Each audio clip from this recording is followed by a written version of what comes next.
ಪ್ರಿಯ ವೀಕ್ಷಕರೇ, ಶಿರಸಿ ನಗರದಲ್ಲಿ street food ಅಂಗಡಿಗಳು ನಾಯಿ ಕೊಡೆಗಳಂತೆ ತಲೆ ಎತ್ತಿವೆ ಎಂಬುದು ನಿಮಗೆಲ್ಲ ಗೊತ್ತಿರುವ ಸಂಗತಿ. ಈ ಸ್ಟ್ರೀಟ್ ಫುಡ್ ಅಡಿಯಲ್ಲಿ ಬರುವ ಬೇಲ್ಪುರಿ, ಪಾನಿಪುರಿ ಅಂಗಡಿಗಳು ನಗರದ ಬಸ್ ನಿಲ್ದಾಣ ಹತ್ತಿರ ಸೇರಿದಂತೆ ಶಿರಸಿ ನಗರದ ಎಲ್ಲೆಡೆ ಕಾಣಬರುತ್ತವೆ.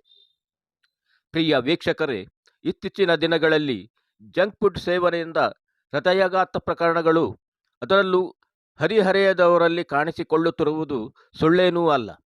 ಅಷ್ಟಕ್ಕೂ ಬೀದಿ ಬದಿಯಲ್ಲಿ ಮಾರಾಟವಾಗುತ್ತಿರುವ ಬೇಲ್ಪುರಿ, ಪಾನಿಪುರಿಗಳು ಸುರಕ್ಷಿತ ಗುಣಮಟ್ಟದಲ್ಲಿ ತಯಾರಾಗುತ್ತಿವೆಯೇ ಎಂದರೆ ಅದು ಖಂಡಿತ ಇಲ್ಲ. ಶಿರಸಿ ನಗರದ TSS ರಸ್ತೆಯ ಚಂದ್ರ ಕಾಲನಿಯಲ್ಲಿ ನಗರಕ್ಕೆ ಬೇಲ್ಪುರಿ, ಪಾನಿಪುರಿ ಸಪ್ಲೈ ಮಾಡುವ ಘಟಕ ಕಾರ್ಯಾಚರಿಸುತ್ತಲಿದೆ.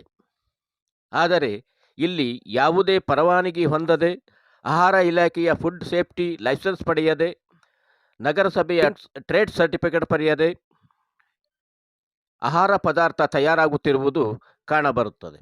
ಬೇಲ್ಪುರಿ, ಪಾನಿಪುರಿ ನಿಯಮಿತವಾಗಿ ತಿಂದರೆ ಆರೋಗ್ಯಕ್ಕೆ ಹಾನಿಕರ ಎಂಬುದು ಈಗಾಗಲೇ ಸಾಬೀತಾಗಿರುವ ಅಂಶ. ಹೀಗಿರುವಾಗ ಯಾವುದೇ ಸುರಕ್ಷಿತವಾದ ವಾತಾವರಣ, ನಿಯಮಗಳನ್ನು ಪಾಲನೆ ಮಾಡದೆ ಇಲ್ಲಿ ಆಹಾರ ವಸ್ತುಗಳು ತಯಾರಾಗುತ್ತವೆ. ಅದನ್ನು ಈಗ ನಗರಸಭೆ ಹೆಲ್ತ್ ಇನ್ಸ್ಪೆಕ್ಟರ್ ಶ್ವೇತಾ ಪಟಗಾರ್ ನೇತೃತ್ವದ ತಂಡ ದಾಳಿ ಮಾಡಿ ಘಟಕವನ್ನು ಬಂದ್ ಮಾಡಿದೆ.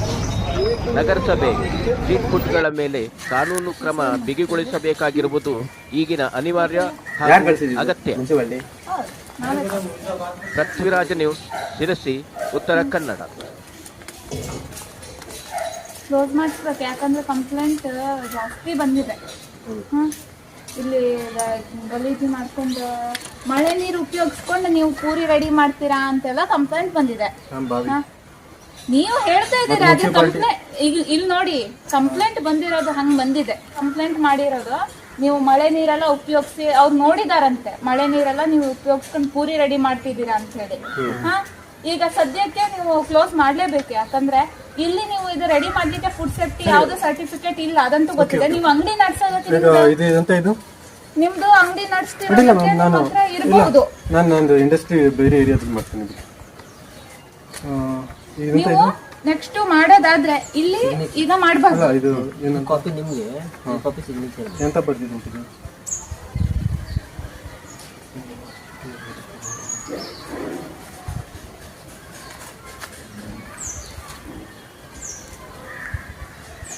ಮತ್ತು ಸಿರ್ಸಿ ಸುಮಾರು ಮಂದಿ ಉಂಟಲ್ಲ, ಅದರ ಅವ್ರದ್ದು ನಮ್ಗೆ ಯಾವ್ದ್ರ ಮೇಲೆ ಕಂಪ್ಲೇಂಟ್ ಬಂದಿರತ್ತಲ್ಲ ಅದನ್ನ ನಾವು ರೈಡ್ ಮಾಡ್ಲಿಕ್ಕೆ ಬಂದೇ ಬರ್ತೇವೆ. ಈಗ ನಮ್ಗೆ ಕಂಪ್ಲೇಂಟ್ ಬಂದಿದೆ ಪಬ್ಲಿಕ್ ಇಂದ ಅಂತಂದ್ರೆ 40 years old ಬಿಸ್ನೆಸ್. ಇವನ್ ಡಾಕ್ಟರ್ಸ್ ನಮ್ಮ ಕಸ್ಟಮರ್. ಸೆಕೆಂಡರಿ ಇಲ್ಲಿ ನಾವು ಡಾಕ್ಟರ್ ಫ್ಯಾಮಿಲಿ ಪಾರ್ಟೀಸ್ ಆಯ್ತು ಎಲ್ಲಕ್ಕೂ ನಾವು ವಿಸಿಟ್ ಕೊಡ್ತೇವೆ, ಸರಿನಾ? ಈಗ ಮೊನ್ನೆ ಇನ್ಸ್ಟಾಗ್ರಾಮ್ದಲ್ಲೂ ಒಬ್ರು ಯಾರು ಡಾಕ್ಟರ್ನವರೇ ವಿಡಿಯೋ ಹಾಕಿದ್ವಿ. ಹಂಗೇನಾದ್ರೂ ನಮ್ದೇನಾದ್ರೂ ಪ್ರಾಬ್ಲಮ್ ಇದ್ರೆ ನಾವು ಸಾರ್ಟ್ ಮಾಡ್ಕೊತಿದ್ವಿ. ಆದ್ರೆ ಅವ್ರು ಏನಿದಾರಲ್ಲ, ಅದು ಯಾರು ಮಾಡಕತ್ತಾರಲ್ಲ, ಅದು ಪರ್ಸನಲ್, ಅವ್ರು ಬೇರೆ ಮಾತು ವಿಷಯ ತಗೊಂಡು ನಮ್ಮ ಪ್ರಮೋಷನ್ ನೋಡಿ. ಅವ್ರದ್ದು ಪರ್ಸನಲ್ ಇದೆಯಾ ನಮ್ಗೆ ಗೊತ್ತಿಲ್ಲ, ಅಡ್ಡಿಲ್ಲ, ಅದೇನು ಬೇಜಾರಿಲ್ಲ. ಈಗ ನಮ್ ಕೆಲಸ ಏನಿದೆ, ಪಬ್ಲಿಕ್ ಇಂದ ನಮ್ಗೆ ಏನ್ ಕಂಪ್ಲೇಂಟ್ಸ್ ಬಂದಿರುತ್ತೆ ಅದಕ್ಕೆ ನಾವು ಆಕ್ಷನ್ ತಗೊಳ್ಳೇಬೇಕಾಗುತ್ತೆ. ನೀವು ಇದಕ್ಕೆ ಇಲ್ಲಿ ರೆಡಿ ಮಾಡೋದಕ್ಕೆ ಟ್ರೇಡ್ ಲೈಸೆನ್ಸ್ ಕೂಡ ತಗೊಂಡಿಲ್ಲ. ನಿಮ್ದು ಮಾರ್ಕೆಟ್ ಅಲ್ಲಿ ಇರೋ ಅಂಗಡಿಗಳಿಗೆಲ್ಲ ಟ್ರೇಡ್ ಲೈಸೆನ್ಸ್ ಇರಬಹುದೇನೋ, ಬಟ್ ಇದಕ್ಕೆ ಟ್ರೇಡ್ ಲೈಸೆನ್ಸ್ ಅಂತೂ ಇಲ್ಲ. ಮ್ಯಾನುಫ್ಯಾಕ್ಚರಿಂಗ್ ತಗೋಬೇಕು ಟ್ರೇಡ್ ಲೈಸೆನ್ಸ್, ಹೌದಲ್ಲ? ಕಮರ್ಷಿಯಲ್ ಅಂತ ಮ್ಯಾನುಫ್ಯಾಕ್ಚರಿಂಗ್ ಟ್ರೇಡ್ ಲೈಸೆನ್ಸ್ ತಗೊಳ್ಳೇಬೇಕು. ಫುಡ್ಡಿಗೆ ಏನಿಲ್ಲ ಅಲ್ಲ, ಫುಡ್ಡಿಗೆ ಫುಡ್ ಸೇಫ್ಟಿ ತಗೋಬೇಕು. ನೀವು ಪ್ರಿಪರೇಷನ್, ಹೌದು, ನೀವು ಪ್ರಿಪರೇಷನ್ ಮಾಡ್ತಿದ್ದೀರಾ ಮನೆಯಲ್ಲಿ.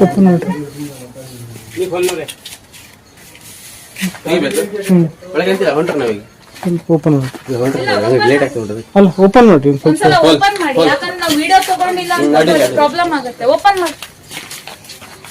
ನೀವು ಒಂದು ಕೆಲಸ ಮಾಡಿ, ನೀವು ಮ್ಯಾನುಫ್ಯಾಕ್ಚರಿಂಗ್ ಮಾಡ್ತೀರಾ ಅಂತಾನೆ ಆದ್ರೆ ಬೇರೆ ಶಾಪ್ ತಗೊಳ್ಳಿ. ಶಾಪ್ ತಗೊಂಡು ಹೈಜಿನಿಕ್ ಆಗಿ ಮೇಂಟೈನ್ ಮಾಡಿ, ಅದರಲ್ಲಿ trade licence, food safety licence ತಗೊಳ್ಳಿ, ಮಾಡ್ಕೊಳ್ಳಿ. ಆದ್ರೆ ಈಗ ಮತ್ತೆ ಇಲ್ಲಿ ಪ್ರಿಪರೇಷನ್ ಮಾಡಬಾರ್ದು.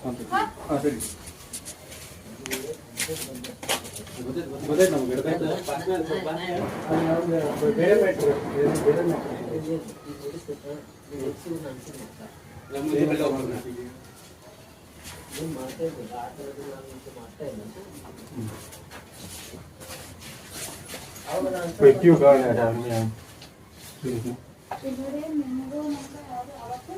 ನೀವು ನೋಡಕಟ್ಟಿಲ್ಲ ಎಷ್ಟು ಫುಲ್ ಕ್ಲೀನ್ ಉಂಟು, ಏನ್ ಟೆನ್ಷನ್ ಇಲ್ಲ ಎಲ್ಲದು.